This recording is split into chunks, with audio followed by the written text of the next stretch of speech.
No. All right. So I guess first and foremost, what stuck out to you today? Did any players you feel really helped themselves in their draft? Well, I think Kobe King helped himself out today. Like, he was just a good player, but then he competed in all the events today. Bench press, short shuttle, 40, the whole thing. I think Kobe solidified himself as an off-the-ball inside linebacker. I just think people watching Abdul and Tyler, like, I know they didn't compete out here today, but they were there. I mean, Tyler didn't want to do one interview until everything was done. Like, they're just teammates, good teammates, and so I think people want to learn about, what kind of teammate these guys are, as much as they want to study the film and see what kind of player they are.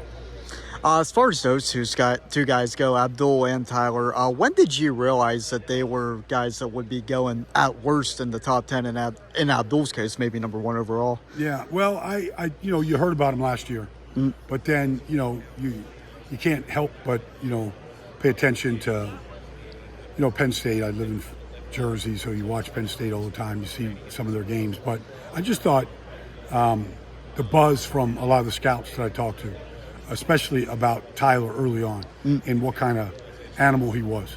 Abdul, he's a linebacker, pass rusher, okay, but I thought Tyler started getting a real big buzz this year, especially when he, the number of catches he was getting in some of these games. What was the first thing Tyler did that really kind of stuck out to you? Maybe it was just leaping over the goal line, from the 3-yard line, one of those type plays where you're like, this guy just went airborne and just, scored his touchdown. I think those kind of plays. Then maybe the USC game when he had the 17 catches, he had the snapping the ball and he's scoring, on the, in the end zone on a jump ball. Like, just seeing the overall versatility of his game.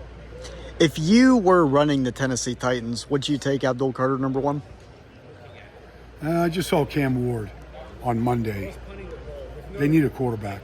So, I mean, if you could convince me that they could still win without an elite quarterback, I would take Abdul. But I don't believe you can. So I believe that if Cam goes 1, he can go as early as 2 to Cleveland or 3 to the New York Giants. But I don't know that he falls any further than that.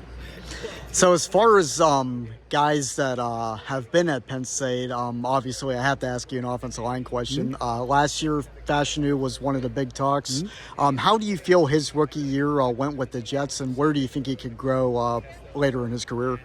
Well, he needs stability, like any good player. Like, he got a chance to play, once Tyron Smith went down and finished out the season. And so, they were playing him, at guard as a backup player, but he's a left tackle. So, he got a chance to really start his career second half of the season at left tackle. And they ran the ball better with him in there, and Aaron played better.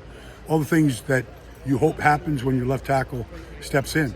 And we saw a lot of these young offensive linemen play really well last year, and he was one of them when he got a chance. So Penn State has, I think, 4 starters coming back on the offensive line. Do you keep tabs on any of that, or? Well, you're just talking to different guys here. Like, they're pretty excited about what's coming back. So I'm excited about watching it and seeing how Andy uses that offensive line in all of his packages that he has.